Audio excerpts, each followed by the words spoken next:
Some of the most memorable stories in books and film utilize some kind of device with time. Whether for a dramatic effect or just to skip the boring parts, there is a very specific way to use time to our advantage when we're crafting stories. So, let's learn some techniques and talk about that.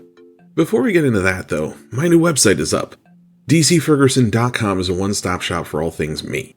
You'll find all my latest videos, overviews of my books, exclusive behind-the-scenes videos for each of my series, and you can sign up for my newsletter. I should also mention that you can help me out in a big way. If you like this video, subscribe, and share it to any friends you have that enjoy the art of storytelling.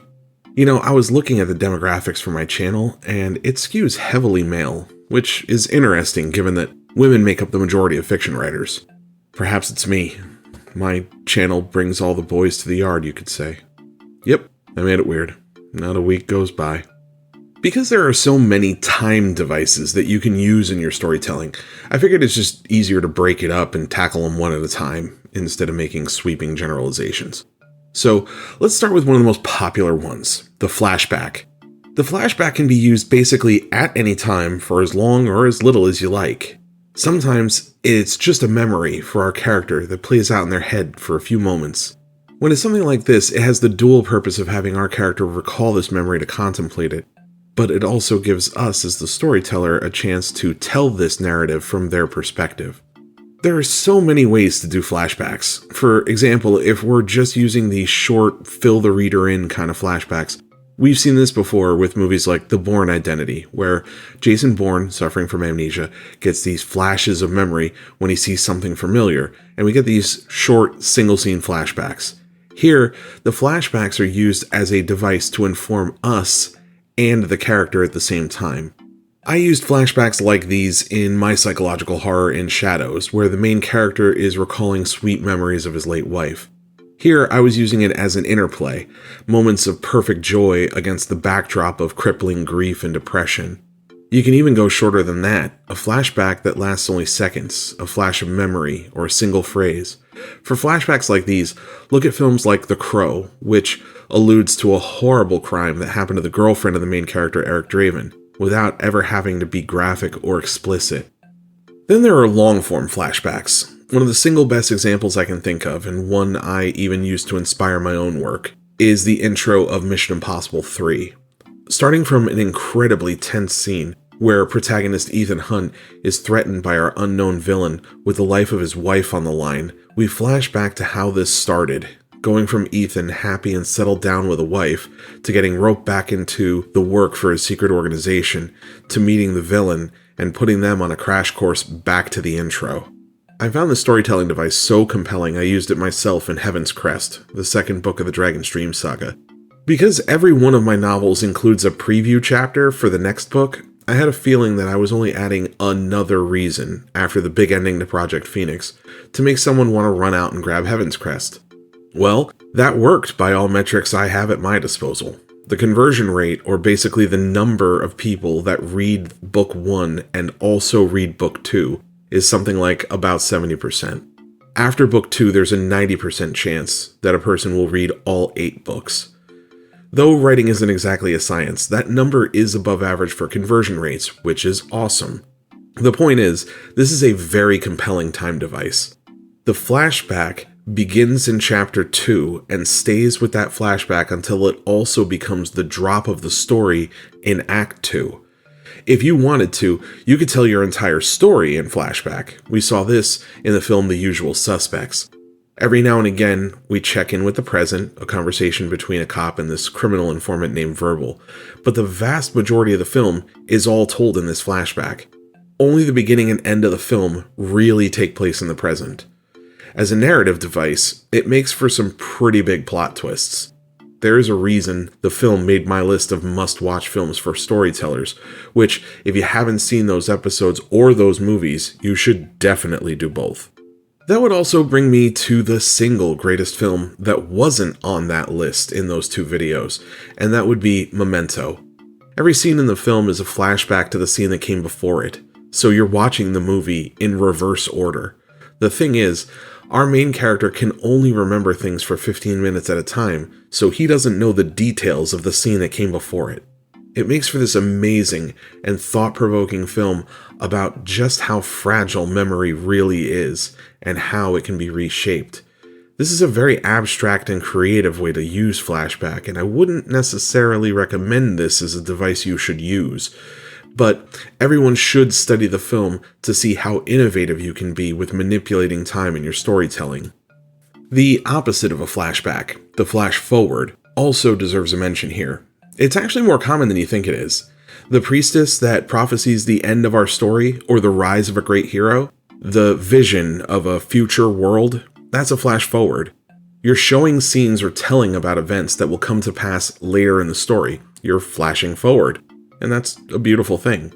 So, what the heck are we using these devices for anyway? Well, I'm glad you asked. Given that every film and book I've mentioned so far use them for various devices in their stories, you might be surprised to find they share a common thread: drama.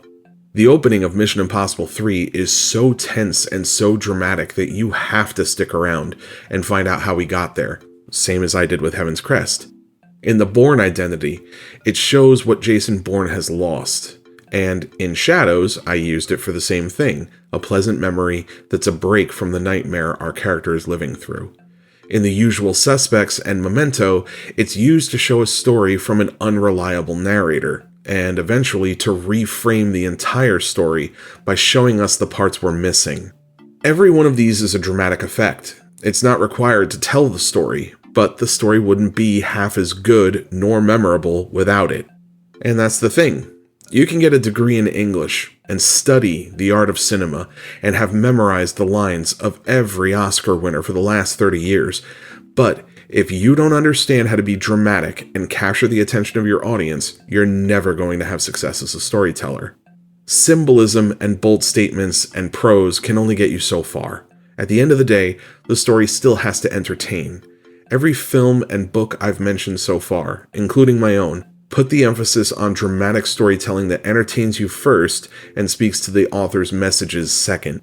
Understanding that flair for the dramatic and how to use it is the whole reason why you clicked on this video, am I right? So you've already got a leg up. You know you want to use devices like these to entertain. That puts you in a class ahead of half the writers in Hollywood right now, so go you! Now, I'm going to skip to minute 47 of our video and talk about time jumps. You see what I did there? I crack me up. I'm such a funny guy. Anywho, time jumps are a high-risk, high-reward device in stories. The main reason to use time jumps is either A, to shake up the status quo of established characters, or B, to skip boring parts and get to the good stuff in a story. A few elegant time jumps come to mind, most notably Interview with the Vampire. Louis has well over 200 years of life under his belt, recalling this as a sort of memoir to a reporter. Covering all of that would not only have been boring for the majority of it, but make for an insufferably long story. So, what does Anne Rice do? She bounces to key times and places that shaped his life, as Louis explains what happened and why it was significant. In doing so, it also moves our story forward. Telling an autobiography of a vampire is a wild and fascinating take on its own, but there's a larger story he's trying to tell.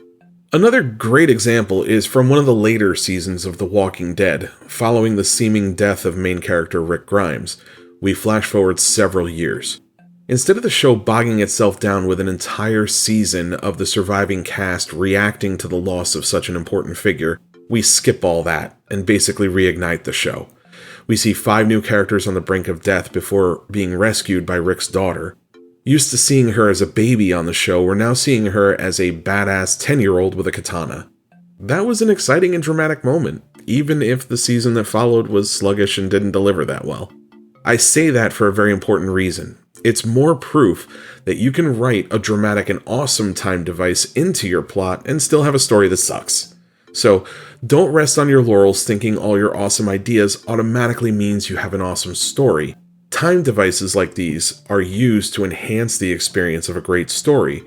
There aren't going to be many people that tell their friends, yeah, the movie was garbage, but you should see how they handled their flashbacks.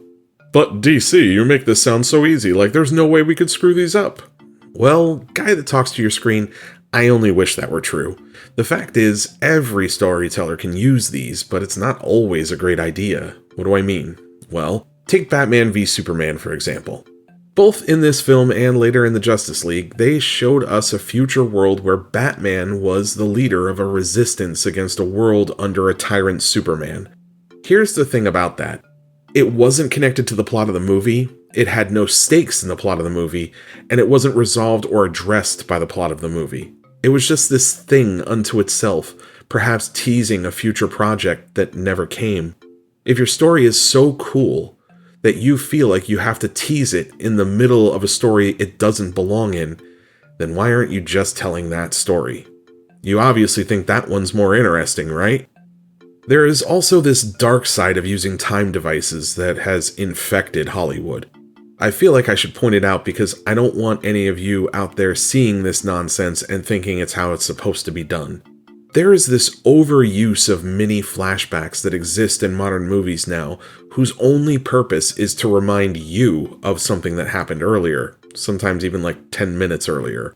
Apparently, most Hollywood writers think their audiences have the memory span of a goldfish, and maybe they know something I don't.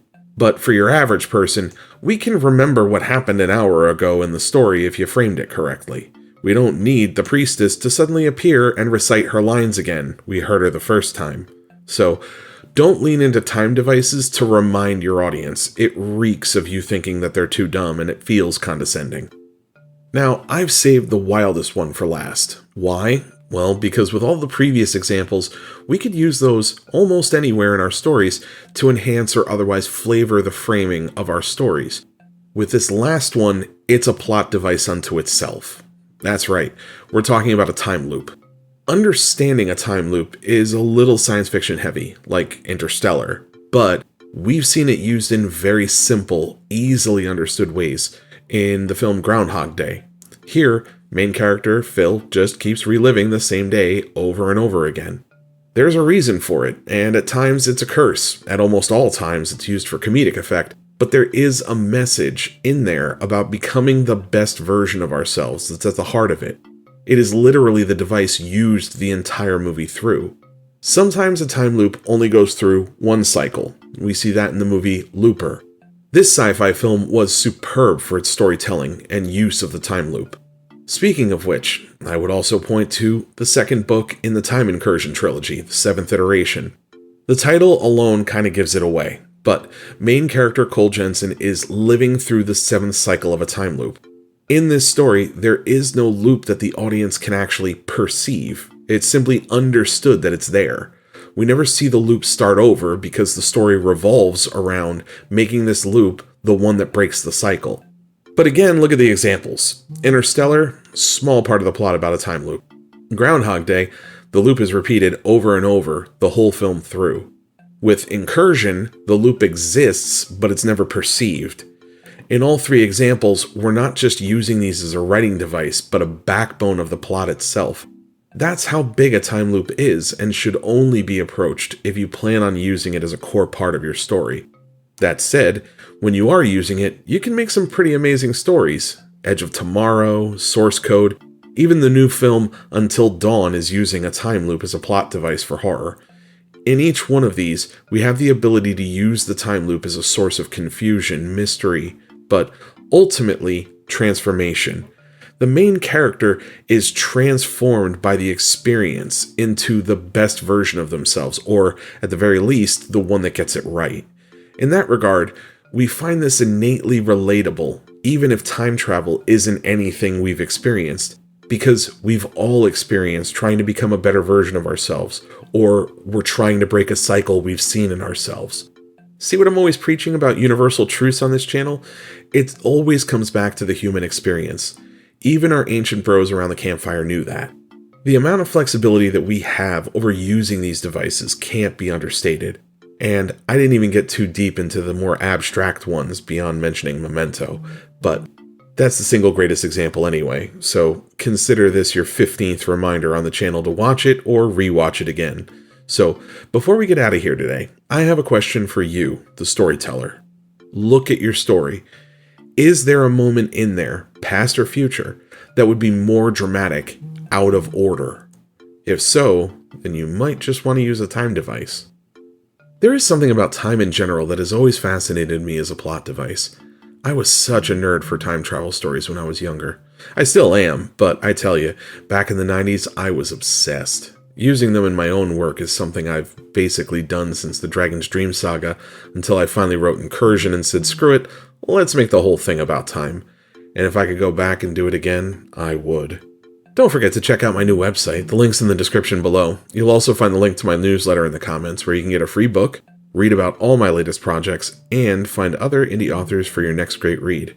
Don't forget to like and subscribe to hear about new videos, and as always, have fun and get crafting.